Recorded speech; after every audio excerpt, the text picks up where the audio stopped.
This is Max and Mia podcast. Hey there, everyone. Welcome back to the Max and Mia podcast. Hi, beautiful people. I'm Mia, and I'm here with my co-host, Max.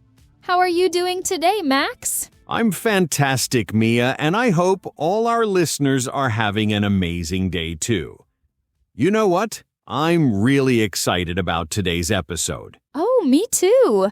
Today we're diving into something we all experience but sometimes struggle to talk about in English. Exactly. We're talking about weekends, those precious 2 days when we can relax, have fun, and do whatever we want. Whether you're a busy student, a working professional, or someone just starting their English journey, this episode is perfect for you. We'll share useful phrases, common expressions, and natural ways to describe your weekend activities. And don't worry if you're listening at an A2 level, we've got you covered. But if you're more advanced, like B1 or B2, you'll definitely pick up some great vocabulary too. Before we jump in, here's a quick reminder. Check out the description below this episode. You'll find a free PDF with the complete transcript of our conversation, plus some practical exercises to help you practice what you learned today. Those exercises are super helpful. They'll help you remember the new words and phrases we use. Trust me, practice makes perfect. Actually, Mia, before we dive into our personal stories, I think we should help our listeners avoid some really common mistakes when talking about weekends. Oh, that's such a smart idea. You know what? I hear these mistakes all the time, even from intermediate students. Exactly. So, let's start with the basics. First mistake. Many people say on the weekend when they should say at the weekend. Well, actually, both are correct. At the weekend is more British, and on the weekend is more American. Right. But here's a mistake that's actually wrong. Saying in the weekend. That's not correct in either variety of English. Always use at or on. Great point. Now, let's talk about activities. Many students say, I made shopping instead of I went shopping, or I did some shopping. Yes, and they often say I made sport instead of I played sports or I did sports. Remember, we don't make activities in English. We do, go, or play them. Here's another big one. I passed time with my friends. In English, we say, I spent time with my friends, or I hung out with my friends. Ooh, hung out. That's a perfect phrasal verb for weekends. It means to spend relaxed, casual time with people.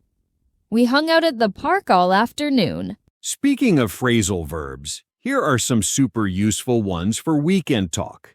Sleep in means to wake up later than usual. I love to sleep in on Saturdays. And stay up late is the opposite. It means staying awake past your normal bedtime. For example, we stayed up late watching movies. And chill out or just chill means to relax. For example, I just chilled at home this weekend. And catch up. This can mean meeting friends you haven't seen or doing tasks you're behind on. Don't forget head out or go out. We headed out to the beach or let's go out for dinner. Much more natural than we went to outside. And here's something interesting about vocabulary. Instead of always saying fun, try mixing it up. You can say something was enjoyable, relaxing, exciting, or peaceful. Absolutely. And instead of I liked it, try I enjoyed it. I had a blast. I had a great time. Or it was amazing. One last tip. When describing activities, use specific verbs. Don't just say, I did exercise, and say, I went for a run, I hit the gym, or I worked out. Okay. Now that we've covered these common mistakes and useful expressions, let's listen to a natural conversation between two friends, Sarah and Tom, talking about their upcoming weekend plans. Pay attention to the phrasal verbs and useful expressions they use. Hey, Tom. Any exciting plans for this weekend? Actually, yes. I'm really looking forward to it. I'm heading out to the Summer Music Festival downtown on Saturday. I've been planning this for weeks. What about you? Oh, wow, that sounds amazing. I'm thinking about checking it out too, but I haven't made up my mind yet. This weekend, I'm planning to catch up on some gardening. My backyard is a complete mess right now. Gardening? That's cool. I didn't know you were into that. What are you planning to work on? Well, I need to tidy up the flower beds and plant some new vegetables. I've been putting it off for ages, so it's time to get my hands dirty. I'm also thinking of setting up a small herb garden by the kitchen window. That sounds really peaceful, actually. I bet it's nice to wind down after a busy week. So, what time does the festival kick off? I want to make sure I don't miss the opening act. I think it starts around noon, but you should double-check online. Are you going by yourself or meeting up with friends? I'm meeting up with my cousin Jake and a few of his friends. We're planning to hang out there all afternoon. The lineup looks incredible. There are some local bands I've been dying to see live. That's fantastic! I love supporting local musicians. Will you be camping out there or heading home each night? Oh, we're definitely going home each night. It's only a 20-minute drive, so it's not worth the hassle of camping. Plus, I like sleeping in my own bed. What time are you planning to start your gardening project? I'm hoping to get up early, maybe around 7 a.m., and make the most of the cool morning air. I hate working outside when it gets too hot. I'm planning to take breaks every hour or so and stay hydrated. Smart thinking. Have you figured out what vegetables you want to grow? I'm leaning towards tomatoes, peppers, and maybe some lettuce. I want to start small and see how it goes. If everything works out well, I might expand next season. That's exciting. You'll be able to whip up some fresh salads with your own vegetables. Speaking of food, are you planning to cook at home this weekend, or will you treat yourself to something special? Actually, I'm planning to try out that new Italian restaurant that just opened up near the park. I heard their pasta dishes are outstanding. Sunday evening seems perfect for a nice dinner out. Oh, I've been meaning to check that place out too.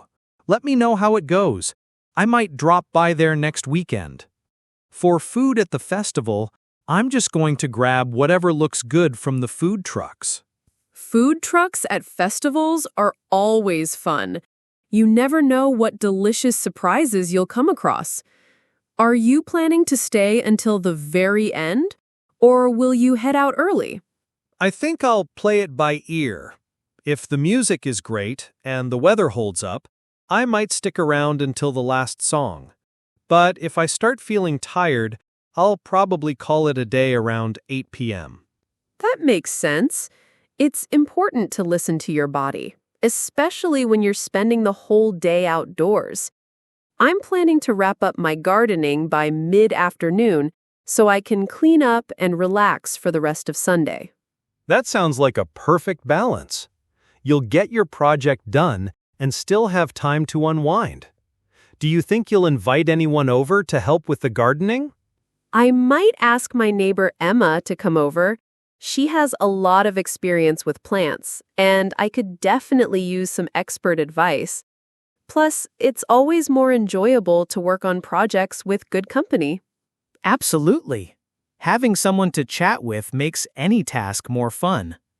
Well, it sounds like we both have wonderful weekends ahead of us. Definitely. I hope the weather cooperates for both of us. Enjoy the festival, and I can't wait to hear all about it next week. Thanks. And I hope your garden turns out amazing. Maybe you can show me some pictures of your progress. Will do. Have a fantastic weekend, Tom. You too, Sarah. Take care. All right, let's break down that conversation and highlight some key learning points for our listeners. Great idea. First, let's talk about how Sarah and Tom expressed future plans. They didn't just use will everywhere. Instead, they mixed it up with different expressions that show different levels of certainty. Exactly. For example, Tom said, "I'm heading out to the festival." This shows a definite plan. But Sarah said, "I'm thinking about checking it out." This shows she's considering it but hasn't decided yet. And notice how they used, "I'm planning to catch up on gardening." This is perfect for activities you've been meaning to do. It's much more natural than saying, "I will do gardening." Another great pattern was, "I've been meaning to." Tom said, "I've been meaning to check that place out." This shows something you've wanted to do for a while but haven't done yet. Let's focus on some of those phrasal verbs too. Catch up had two different meanings in their conversation. Sarah wanted to catch up on gardening, meaning to do work she's behind on. But they also talked about catching up with friends, meaning to spend time together and share news. That's a crucial idea. Context is everything with phrasal verbs. Another versatile one was check out. Tom wanted to check out the restaurant, meaning to visit and try it. But you can also check out information online or check out books from a library. And did you notice how they talked about time? Instead of just saying, "I will wake up early," Sarah said, "I'm hoping to get up early." This sounds more natural and less robotic. Speaking of time expressions, they used some great ones. Make the most of the cool morning air, play it by ear, and wrap up by mid-afternoon. These add so much flavor to your English. Play it by ear is such a useful expression. It means to decide what to do as the situation develops without making firm plans in advance. Tom will see how he feels at the festival before deciding when to leave. And let's not forget about tone and politeness. When Sarah suggested the restaurant, Tom responded with, "Oh, I've been meaning to check that place out too." The "oh" and "to" make it sound enthusiastic and connected to what Sarah said. That's crucial. They weren't just exchanging information. They were showing interest in each other's plans. Tom asked follow-up questions like, "What are you planning to work on?" This keeps conversations flowing naturally. Another thing I loved was how they gave reasons for their choices. Sarah explained why she wants to start early, to avoid the heat. Tom explained why they're not camping. It's only 20 minutes away. This makes conversations much more engaging. And notice the vocabulary for describing food. Instead of just saying good food, Tom mentioned delicious surprises, and Sarah said the pasta dishes are outstanding. These adjectives make your descriptions come alive. One more pattern I want to highlight: conditional language. Sarah said, "If everything works out well, I might expand next season." This shows how to talk about possibilities that depend on other things happening first. Perfect observation. And they used might and maybe throughout the conversation. This sounds more natural than being too definite about everything. Real people are often uncertain about their exact plans. Before we move on, Let's give our listeners a quick challenge. Try to use 3 of these phrasal verbs in your own weekend plans. Catch up on, check out, and hang out. Practice makes perfect. And remember, the key to natural English isn't just vocabulary, it's showing genuine interest in other people's plans and asking follow-up questions. This is what makes conversations flow smoothly. Absolutely. That's exactly what makes the difference between textbook English and real, natural conversation. Now, let's practice with some typical questions you might hear about weekends. We'll give you useful responses and also show you what to avoid. Great idea. I'll ask the questions, and Max, you can give both the good and not so good answers. Ready? Let's do it. Okay, first question. What did you do last weekend? Here's a useful response. I had a pretty relaxing weekend. I caught up on some reading and managed to finish that book I've been working on for ages. How about you? Okay, and what should we avoid? Avoid saying I did nothing special or just it was okay. These responses kill the conversation. Always try to give at least one specific detail and ask a follow-up question. Exactly. Let me try another one. Any plans for this weekend? Good response. I'm thinking of exploring that new hiking trail downtown. I've heard it's absolutely gorgeous this time of year. What about you? Are you up to anything exciting? And the problematic version? I don't know yet. Or maybe something. These are conversation killers. Even if you're unsure, give possibilities or mention what you're considering. Here's a tricky one. How was your weekend? Useful answer. It was fantastic. I finally tackled that home project I'd been procrastinating on. It felt so satisfying to get it done. Plus, I discovered this amazing cafe while running errands. Notice how Max used procrastinating. That's a more advanced word meaning to delay doing something. Let's spell it together. procrastinating. It's a really useful verb. And avoid answers like good or fine. They're too vague and don't give the other person anything to respond to. Let's try. Did you do anything fun this weekend? Strong response. Yes. I stumbled upon this incredible street market.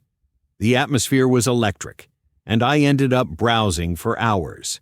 Have you ever been to one of those spontaneous weekend markets? Stumbled upon is a great phrasal verb, meaning to find something by accident or unexpectedly. It's much more interesting than just saying, I found. Exactly. And notice, I said the atmosphere was electric. That's more vivid than just good or nice. What should we avoid with that question? Don't just say, yeah, it was fun without explaining what made it fun. Details make conversations interesting. Here's another common one. Are you looking forward to the weekend? Good answer. Absolutely. I'm planning to unwind with some gardening. There's something therapeutic about getting my hands dirty and watching things grow. Are you excited about your weekend plans? Therapeutic is a wonderful advanced word meaning something that helps you feel better, mentally or physically. Let's spell it. THERMAPEUTIC. And avoid basic responses like, yes, I like weekends. Try to explain why you're looking forward to it. Let's do one more. What's your ideal weekend like? Thoughtful response. I love a good balance. Maybe sleeping in until I naturally wake up, then doing something active like hiking, followed by a cozy evening with a good book or movie. I find that combination really rejuvenating. Rejuvenating means making you feel energetic and refreshed again. Spell it with us. REJUVENATING. It's perfect for describing relaxing activities. And please don't say, I don't know, or any weekend is good. Think about what actually makes you happy and describe it with specific details. Notice how in all the good examples, Max gave specific details and often asked follow-up questions. This keeps conversations flowing naturally. Exactly. And we used varied vocabulary instead of repeating the same basic words. Gorgeous, fantastic, incredible, therapeutic. These words make your English sound more sophisticated. Remember, listeners, it's not just about answering the question. It's about keeping the conversation alive and interesting. And that's a wrap for today's episode of Max and Mia. We've covered so much ground today, from common mistakes to natural conversations and useful responses. I hope you feel more confident about talking about your weekends in English now. Remember, the key is to be specific, show interest in others, and don't be afraid to use those phrasal verbs we practiced. Before you go, here's your homework challenge. This week, try to have at least one conversation about weekend plans using 3 new expressions from today's episode. Maybe catch up on, stumbled upon, or play it by ear. And don't forget to check out that PDF in the description. It has the full transcript and some really helpful exercises to reinforce what you learned today. If you enjoyed this episode, please give us a thumbs up and subscribe. It really helps other English learners find our content. We love hearing from you too. Leave us a comment telling us about your weekend plans using some of the vocabulary from today. We read every single comment. Next week, we'll be talking about different topics that will help you keep improving your English. You won't want to miss it. Until then, keep practicing, keep learning, and most importantly, keep having fun with English. Thanks for listening to Max and Mia. Take care, everyone. See you next time. Bye.